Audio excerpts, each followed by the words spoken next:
Mari kita sambut satu sama lain dan katakanlah kepada sesamamu, "Kamulah berkat dari sorga." Dan katakanlah, "Saya mengucap syukur kepada Tuhan untuk kamu."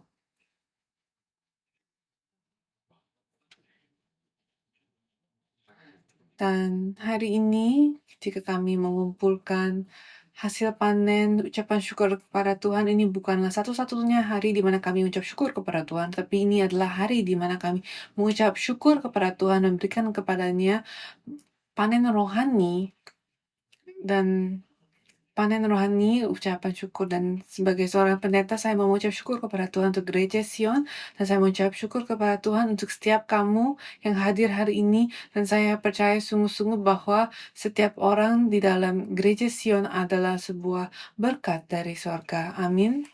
Hari ini saya mau bagi firman dari Filipi 1 ayat 20 sampai 26 dengan judul Kehidupan Syukur yang Terhormat.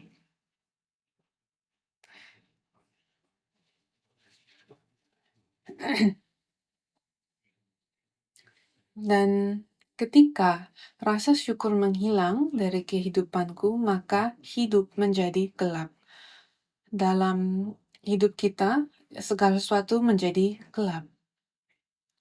Dan ketika keluhan dan keluh kesah muncul lebih cepat daripada rasa syukur, daripada rasa syukur, maka kita menjadi sedih, menjadi depresi, dan kita mulai bertanya, mengapa hal-hal sulit terus menimpaku?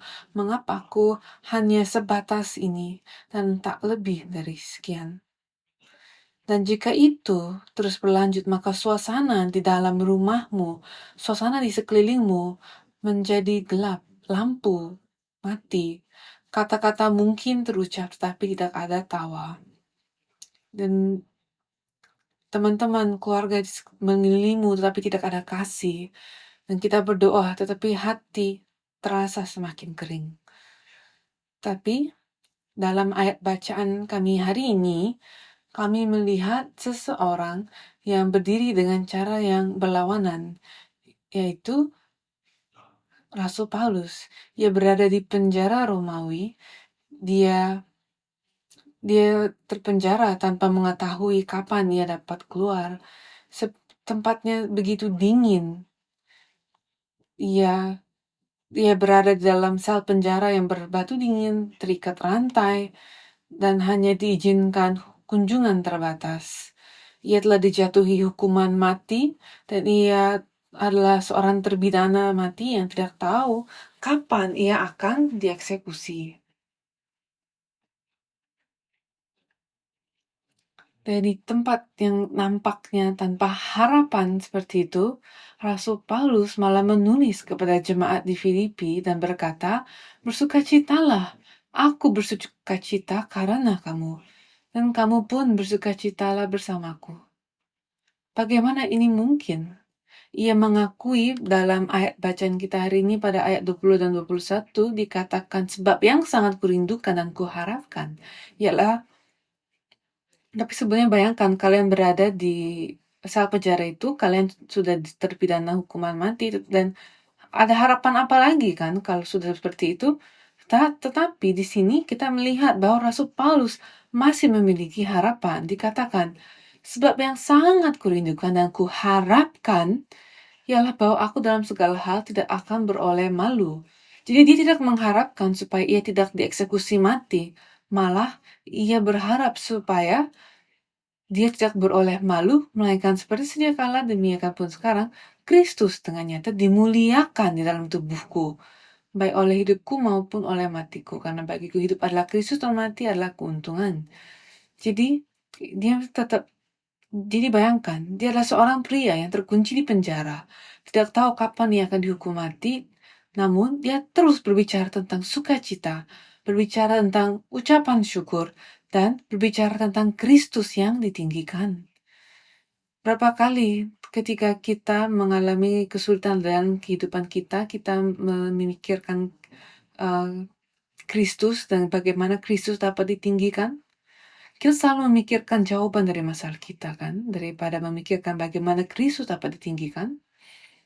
Jadi bagaimana ini bisa terjadi? Hari ini melalui firman Tuhan kita ingin melihat orang seperti apa adalah orang kudus yang terhormat, yang seluruh hidupnya dipenuhi dengan ucapan syukur, dan bagaimana kita juga dapat menjalani kehidupan yang seperti itu.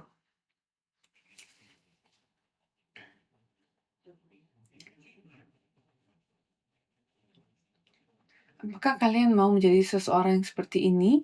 Apakah kalian mau menjadi seseorang yang terhormat, yang seluruh hidupnya dipenuhi dengan ucapan syukur seperti Rasul Paulus? Atau apakah kalian tidak begitu peduli? Saya berdoa kiranya Anda dan saya, kehidupan kita, kualitas kehidupan kita secara rohani dan secara fisik akan menjadi jauh lebih baik dengan menjadi orang kudus yang terhormat, yang seluruh hidupnya dipenuhi dengan ucapan syukur. Jadi poin pertama, ucapan syukur memungkinkan kita menjalani hari tanpa rasa malu. Jadi kalau kita penuh dengan ucapan syukur, maka kehidupan kita dapat kita jalani tanpa rasa malu. Kita lihat itu di Filipi 1 ayat 20 bahwa Paulus berkata bahwa dia ingin hidup sedemikian rupa sehingga ia tidak merasa malu akan apapun.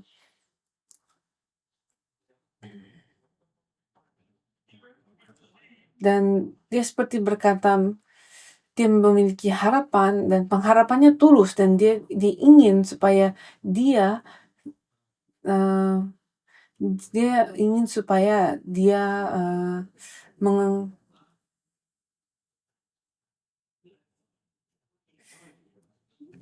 dia ingin supaya kehidupannya tidak ada rasa malu. Dan di sini kata malu bukan sekedar kehilangan muka, tetapi malu berarti mengetahui apa yang seharusnya dilakukan tapi tidak melakukannya.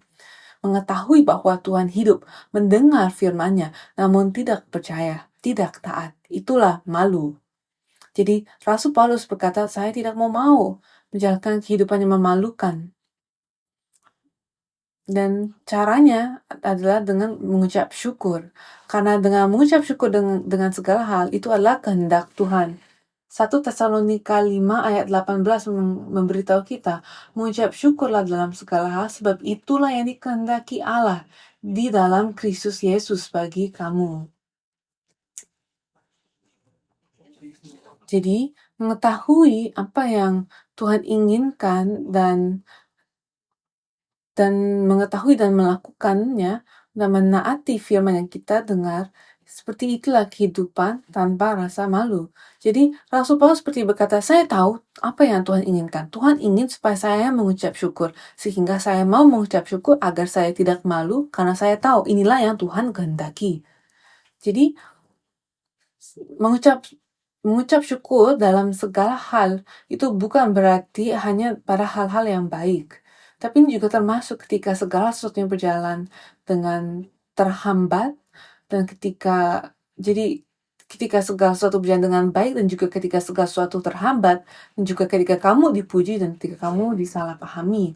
Jadi ketika Anda sehat dan Anda sakit. Jadi mengucap syukur dalam segala hal juga bukan sekedar latihan emosional, bukan hanya perasaan yang kita rasakan saja, tapi adalah sebuah pengakuan iman akan kehendak Tuhan.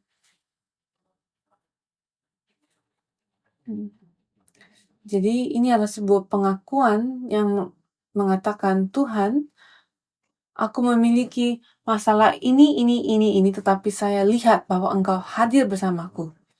Dan itulah ucapan syukur, yaitu mengakui kehadiran Tuhan dan juga mengakui kuasa Tuhan di dalam kehidupanmu. Jadi ini adalah sebuah pengakuan yang berkata, Tuhan, aku percaya bahwa situasi ini pun, seberapa berat pun, ada di tangan-Mu. Dan mengetahui bahwa ini ada di tangan-Mu, maka saya mengucap syukur. Jadi mengucap syukur adalah sebuah pengakuan yang mengatakan, meskipun saya tidak memahaminya melalui sudut pandang saya hari ini, tapi saya percaya bahwa kuasa-Mu sedang bekerja. bahwa Engkau yang berkuasa. Jadi ketika iman ini hadir, maka rasa syukur pun akan secara otomatis muncul. Jadi, pikirkanlah ini. Ketika kamu menemukan di dalam kehidupanmu, kamu tidak dapat mengucap syukur, apakah kalian ingat masa-masa di mana kalian tidak dapat mengucap syukur? Apakah hari ini adalah momen itu?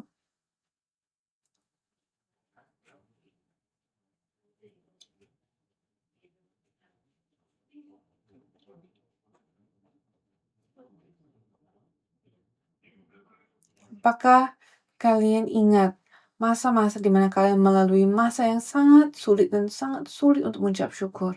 Itulah tanda yang mengatakan, yang menanyakan, di mana imanmu? Kita tidak dapat mengucap syukur karena kita tidak dapat melihat Tuhan. Dan imanlah yang memampukan kita untuk melihat Tuhan dalam kehidupan kita. Jadi ucapan syukur adalah tanda bahwa kita memiliki iman dan kita melihat hadirat Tuhan di dalam kehidupanku sekarang. Tuhan sedang bekerja. Itulah mengapa saya dapat mengucap syukur. Tapi ketika aku tidak dapat mengucap syukur, itu berarti aku tidak dapat melihat Tuhan, maka aku juga tidak melihat bahwa Tuhan sedang bekerja. Jadi kalau kita melihat Tuhan, kita dapat mengucap syukur, dan ketika tidak ada ucapan syukur, kita harus bertanya, kemanakah imanku? Dan ucapan syukur seperti itu adalah ucapan syukur seperti itu menjadikan hari ini hari tanpa rasa malu di hadapan Tuhan. Jadi apakah harimu adalah hari malu atau hari sukacita? 2, ucapan syukur juga adalah pompa jiwa.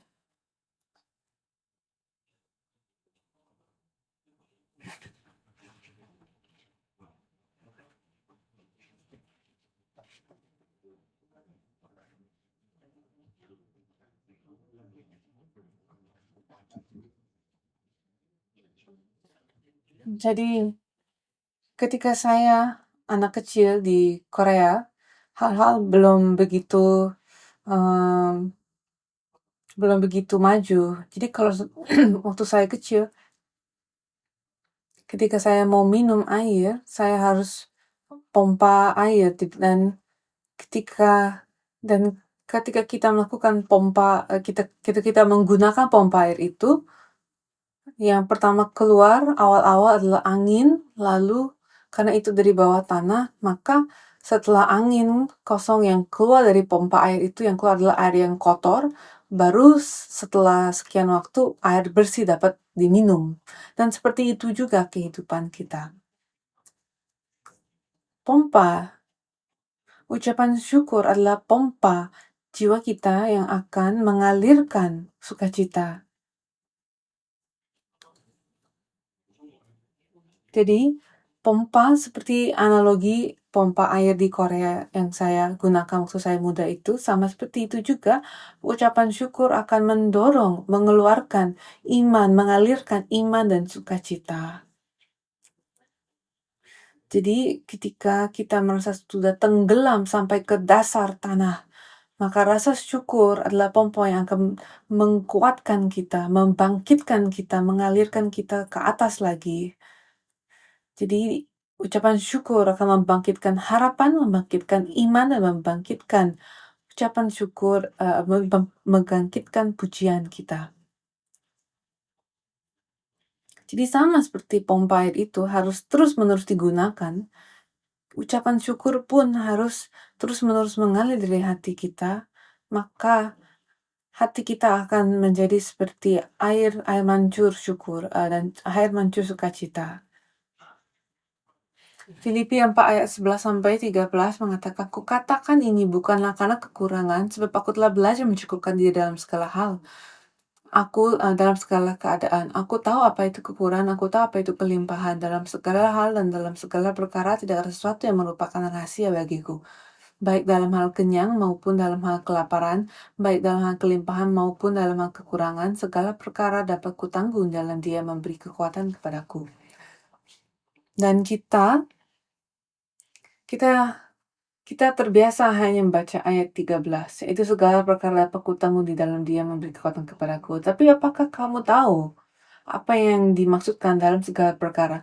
Segala perkara ini maksudnya ketika kita tidak memiliki apapun dan ketika kita memiliki hal yang banyak, ketika kita sakit dan ketika kita sehat. Jadi segala perkara itu adalah hal-hal adalah masa yang baik dan yang tidak baik. Jadi mau kita berada dalam masa yang kering atau dalam masa yang subur, segala perkara. Ketika kita mampu bersyukur saat kita memiliki sedikit dan juga bersyukur tanpa kesombongan saat memiliki banyak. Begitulah gambaran menjalani kehidupan hari ini yang tidak memalukan. Jadi kita harus mengakui hadirat Tuhan dalam kehidupan kita. Dan ucapan syukur juga membantu kita untuk menjalani kehidupan tanpa rasa malu karena itu dapat menguraikan masalah kita. Dan ketika kita menghadapi sebuah masalah, apa hal pertama yang terlintas di pikiran kalian? Saya mau kabur, ya kan? Dan jika saya dapat keluar dari masalah ini, maka hidupan saya akan lebih baik. Kita suka berkata seperti itu kan? Tapi Alkitab memberitahu kita untuk jangan kabur, melainkan percayalah segala masalahmu kepada Tuhan. Percayakanlah segala masalahmu kepada Tuhan. Mazmur 55 ayat 22. Serahkanlah bebanmu kepada Tuhan, maka Ia akan menopang engkau. 1 Petrus 5 ayat 7, serahkanlah segala kekhawatiranmu kepadanya, sebab Ia yang memelihara kamu. Dan ketika kita memiliki sebuah bola benang yang kusut, bagaimana kita dapat mengurainya?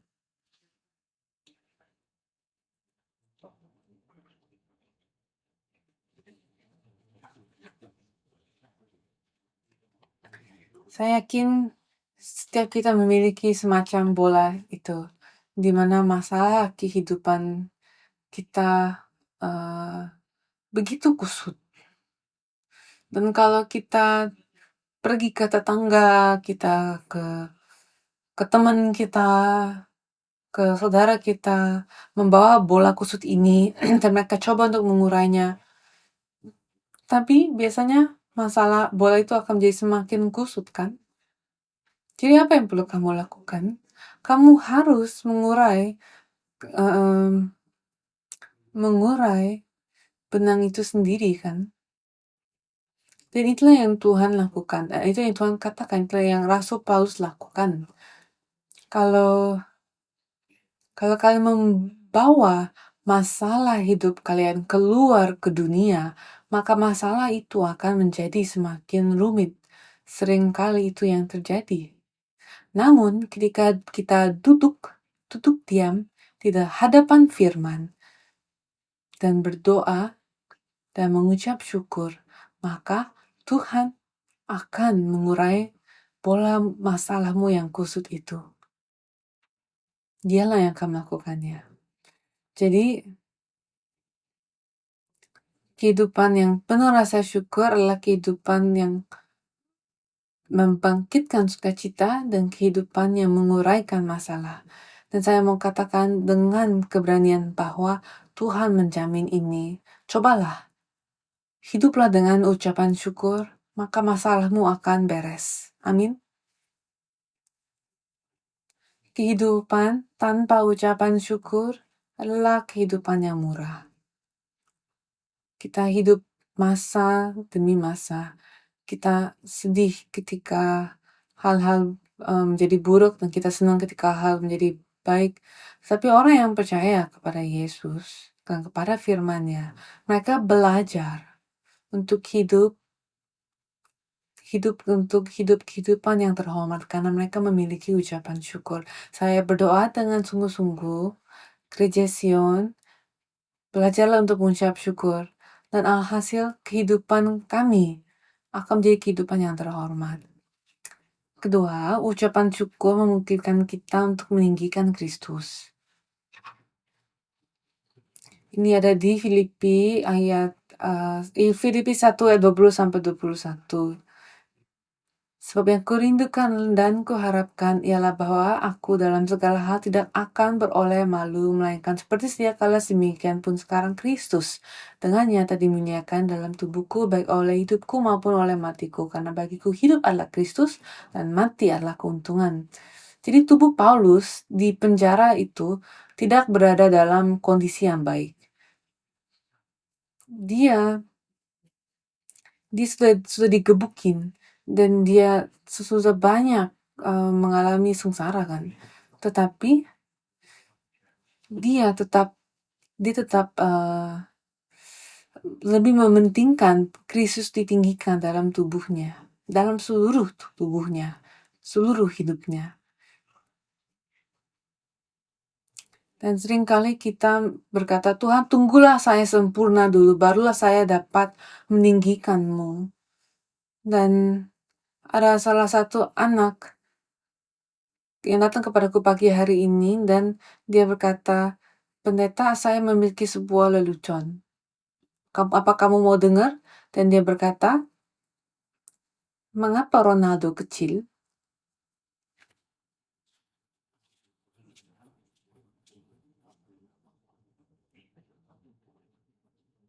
Karena dia bukan Messi.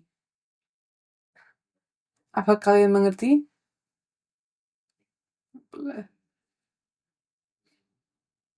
Ya, jadi balik ke khotbah, balik ke poin tadi.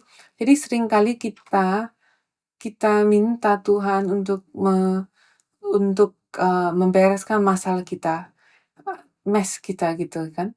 Sering membereskan masalah kita yang berantakan sekali dan seringkali kita berkata juga, Tuhan saya mau bereskan hidup saya dulu, baru saya dapat datang kepadamu dan membawa pujian. Tapi itu salah urutannya. Karena Tuhan berkata, datanglah kepadaku, maka aku akan membereskan hidupmu.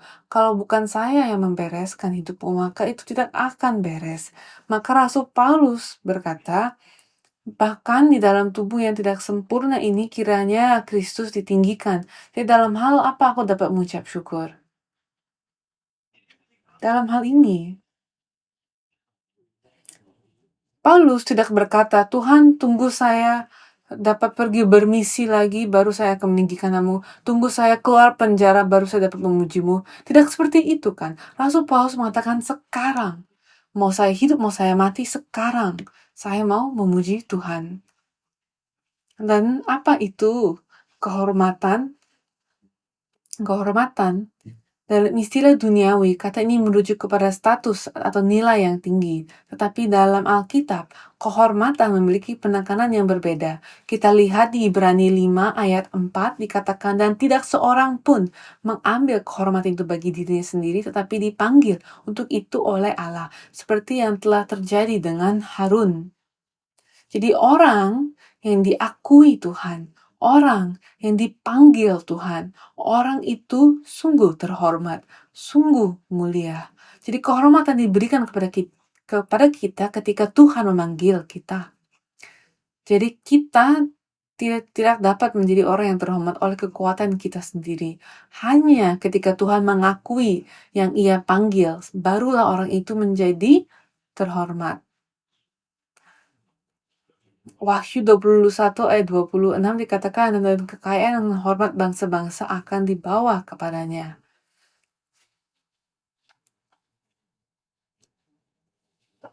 Jadi, orang-orang, umat Tuhan akan membawa kemuliaan mereka kepada Yerusalem yang baru, kepada kerajaan surga.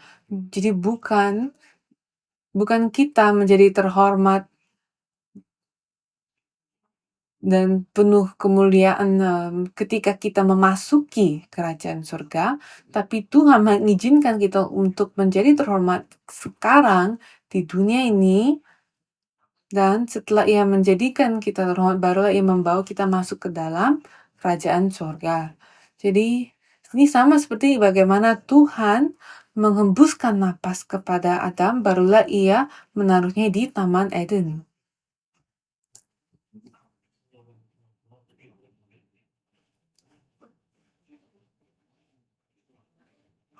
Jadi Tuhan melakukan Tuhan sedang membentuk kita hari ini untuk menjadikan kita penuh kemuliaan. Dan Rasul Paulus berkata, "Aku akan menjadi mulia melalui ucapan syukur." Dan saya akan mengucap syukur kepada Tuhan karena aku tahu apa yang sedang Tuhan lakukan. Ia sedang menjadikanku penuh kemuliaan. Jadi, ucapan syukur adalah ibadah yang dinaikkan oleh umat yang mengakui apa yang sedang Tuhan lakukan. Ucapan syukur adalah syukur yang memuliakan Tuhan. Mazmur 50 ayat 23 dikatakan, siapa yang mempersembahkan syukur sebagai korban, ia memuliakan aku. Siapa yang jujur jalannya, keselamatan yang dari Allah akan kuperlihatkan kepadanya. Siapakah yang mengucap syukur? Dialah orang yang mengingat rahmat yang diterimanya dari Tuhan. Orang yang mengingat anugerah, kesehatan, keselamatan, gereja, keluarganya bukan sebagai sebuah kebetulan tetapi sebagai kasih karunia Tuhan.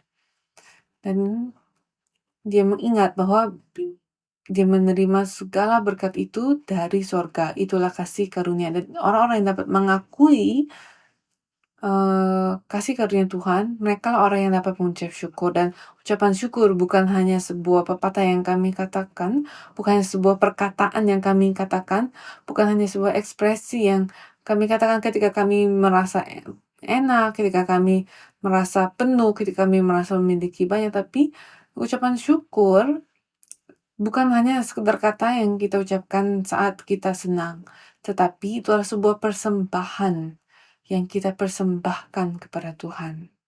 Ucapan syukur adalah persembahan waktu, adalah ucapan syukur diungkapkan dalam bentuk persembahan uang, persembahan pelayanan, persembahan pengorbanan. Dalam kita melayani Tuhan, maka kita harus berkorban, kan kita harus mengorbankan pilihan kita, mengorbankan kekerasan kita, mengorbankan kesombongan kita, ego kita. Jadi banyak yang harus kita korbankan dalam menyembah Tuhan, kan?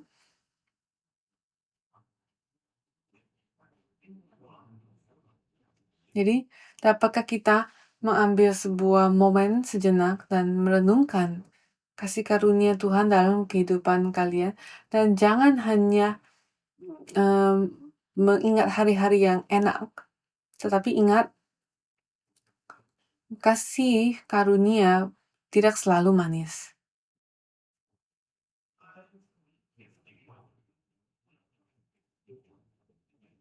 Di persepuluhan, persembahan syukur, dan persembahan lainnya, itu bukan sekedar sistem untuk menjaga agar gereja dapat tetap berjalan, bukan hanya sesuatu yang digunakan untuk menjaga cash gereja, tapi itu adalah sebuah ucapan syukur yang meninggikan Kristus.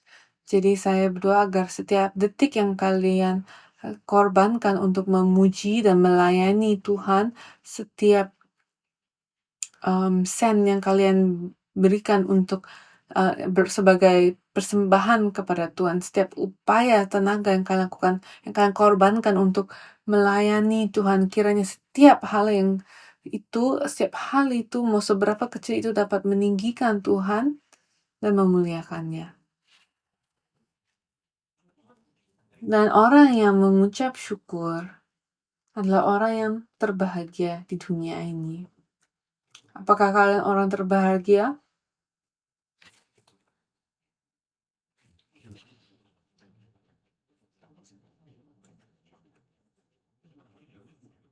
Apa kalian bahagia hari ini?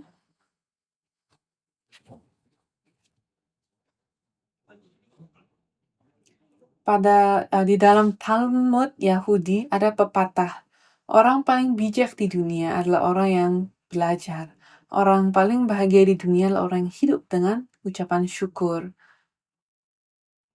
Jadi, kalau dalam jadi buku yang ini Talmud adalah buku yang ditulis manusia dan dia pun mengakui hal ini. Bagaimana lebih Alkitab jadi mau kita memiliki seberapa banyak pun, mau miliaran yang kita miliki, tanpa ucapan syukur, kehidupan kita akan selalu kekurangan. Kehidupan kita akan menjadi seperti hidup orang yang lumpuh. Kita akan pincang. Tanpa syukur, kita akan lumpuh. Tetapi, sekalipun kamu tidak memiliki banyak, jika hatimu penuh dengan ucapan syukur, maka kamu terhormat di hadapan Tuhan. Tuhan melengkapimu. Amin. Amin.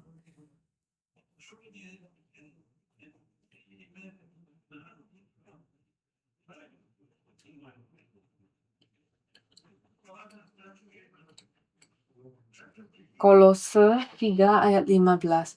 Hendaklah damai sejahtera Kristus memerintah dalam hatimu, karena itulah kamu telah dipanggil menjadi satu tubuh dan bersyukurlah. Jadi hati yang bersyukur mendatangkan kedamaian Allah. Jadi Tuhan mengumpulkan kita sebagai satu tubuh Kristus agar kita dapat mengucap syukur.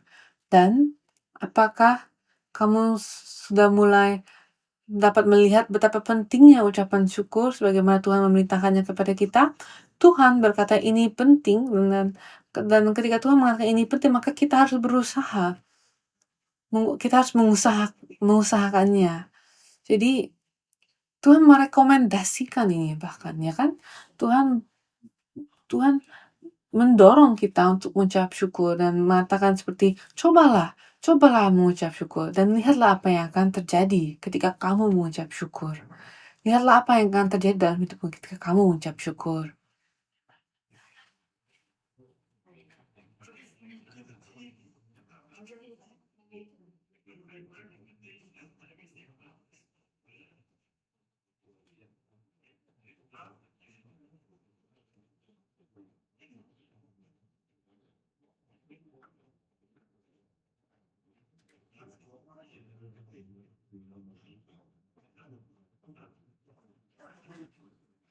Jadi, kalau orang kan sering menawarkan barang kepada kita dan cobalah ini, cobalah itu, Tuhan pun seperti itu di situasi, di konteks ini. Tuhan mau kita coba mengucap syukur dalam segala perkara.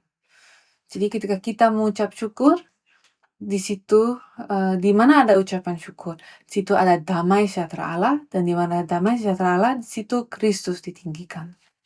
Sekarang poin terakhir, ucapan syukur memungkinkan kita untuk memberkati orang lain dan menjadi saluran berkat. Kita lihat di Filipi 1:23 ayat 23 sampai 25. Aku didesak dari dua pihak. Aku ingin pergi dan diam bersama-sama dengan Kristus, itu memang jauh lebih baik, tetapi lebih perlu untuk tinggal di dunia ini karena kamu. Dan dalam keyakinan ini, tahulah aku akan tinggal dan aku akan bersama-sama lagi dengan kamu sekalian, supaya kamu makin maju dan bersukacita dalam iman. Jadi, Paulus adalah orang yang ingin segera datang kepada Tuhan Yesus. Ia mengaku berangkat dan bersama Kristus jauh lebih baik, kan? Tetapi dia tetap bertahan. Mengapa? Untuk kemajuan dan sukacita dalam iman. Jadi demi kamu, demi kemajuan kamu dan demi sukacita kamu. Jadi dengan kata lain, ia memilih menjalani hidup penuh rasa syukur demi iman dan sukacita orang lain, demi kebaikan orang lain.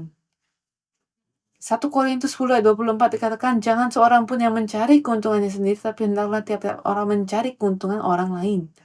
1 Korintus 10 ayat 33, sama seperti aku juga berusaha menyenangkan hati semua orang dalam segala hal, bukan untuk kepentingan diriku, tapi untuk kepentingan orang banyak, supaya mereka beroleh selamat. Orang yang hidupnya dipenuhi dengan rasa syukur tidak hanya tertarik pada kehidupan mereka saja, bagaimana mereka dapat makan enak, hidup enak saja, tapi mereka akan selalu bertanya, bagaimana saya bisa bermanfaat bagi orang lain? Bagaimana saya bisa bermanfaat bagi gereja? Bagaimana saya dapat bermanfaat bagi Injil? Dengan mengucap syukur, mau kalian sudah merencanakannya atau tidak, tetapi kalian akan menjadi sebuah manfaat bagi dunia ini dan untuk orang lain, dan lebih dari itu kalian juga akan menjadi sebuah manfaat untuk kerajaan sorga dengan ucapan syukur. Amin. Jadi ucapan syukur tidak hanya mengizinkan kita untuk menjalani sebuah kehidupan tanpa rasa malu, tetapi ucapan syukur juga mengizinkan kita untuk menjalani kehidupan yang terhormat dan mengizinkan kita untuk dapat memuliakan Tuhan dan meninggikan Tuhan, dan juga mengizinkan kita untuk dapat menjadi bermanfaat bagi orang lain. Apakah kalian adalah sebuah berkat atau sebuah beban bagi orang lain hari ini? Ketika kita mengucap syukur, maka kita akan menjadi sebuah berkat bagi orang lain. Amin. Kesimpulan, ucapan syukur adalah sebuah benih dan Tuhan pasti akan menyebabkan panennya. Tuhan pasti akan memanennya. Filipi 4 ayat 15 dan selanjutnya mengatakan bahwa kita melihat bahwa gereja di Filipi adalah satu-satunya gereja yang berbagi dengan Paulus dalam hal memberi dan menerima. Mereka menjual harta benda mereka dengan rasa syukur dan kasih demi Injil. Dan apa yang kalian berikan kepada Tuhan? Melayani Tuhan, memberi persembahan-persembahan, mengorbankan waktu, tenaga. Jadi apa yang kalian lakukan adalah kalian pun sedang menabur sebuah benih. Kalian sedang memberikan benih itu kepada Allah, sama seperti anak kecil itu yang memiliki 5 roti dan 2 ikan, dia menunjukkan persembahannya, korban dia kepada Tuhan. Dan apa yang kita lakukan dengan memberikan apa yang menurut kita sangat sedikit, tetapi ketika kita mempersembahkannya kepada Tuhan, maka kita sedang memberikan kepada Tuhan benih itu. Kita sedang memberikan kepada Tuhan 5 roti dan 2 ikan itu. Jadi Filipi 4 ayat 17 juga mengatakan, tetapi yang kuutamakan bukanlah pemberian itu, melainkan buahnya, yang makin memperbesar keuntunganmu. Jadi Rasul Paulus mendorong gereja untuk terus memberi kepada Tuhan, tetapi dia berkata, ini bukan untukku, ini bukan, aku tidak butuh hadiahmu itu, tetapi pemberian itu, buahnya itu, kiranya itu makin besar, makin memperbesar keuntunganmu, ya kan? Jadi Rasul Paulus memikirkan bukan dirinya sendiri yang dia pikirkan. Dan kita lihat juga di 2 Korintus 9 ayat 6 dikatakan, camkanlah ini, orang yang menabur sedikit akan menuai sedikit, orang yang menabur banyak akan menuai banyak juga. Jadi anggota gereja Sion, kiranya kita dapat menuai sangat banyak. Kiranya kita menjadi gereja yang menabur dan menuai sangat banyak. Jadi ucapan syukur dan persembahan yang kami persembahkan kepada Tuhan tidak akan pernah menghilang begitu saja. Tidak akan hilang begitu saja. Tapi itu akan menjadi sebuah benih. Dan siapa yang akan mengambil manfaatnya, Tuhan akan mengambil benih itu dan akan menumbuhkannya, menjadikannya sebuah panen yang besar, dan dia akan mengembalikannya kepada kita. Jadi ucapan syukur kita, persembahan ucapan syukur kita yang kita berikan melalui air mata kita, ucapan syukur yang kita persembahkan kepada Tuhan dalam bentuk apapun itu, semua ekspresi-ekspresi syukur itu semua akan menjadi benih di hadapan Tuhan. Dan Tuhan berkata, ini di Ibrani 6 ayat 14, katanya, sesungguhnya aku akan memberkati engkau berlimpah-limpah dan akan membuat engkau sangat banyak.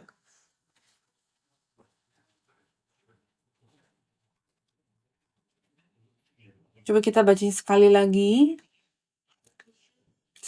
Katanya, sesungguhnya aku akan memberkati engkau berlimpah-limpah dan aku akan membuat engkau sangat banyak. Amin. Jadi ini kepastian yang Tuhan berikan kepada kita.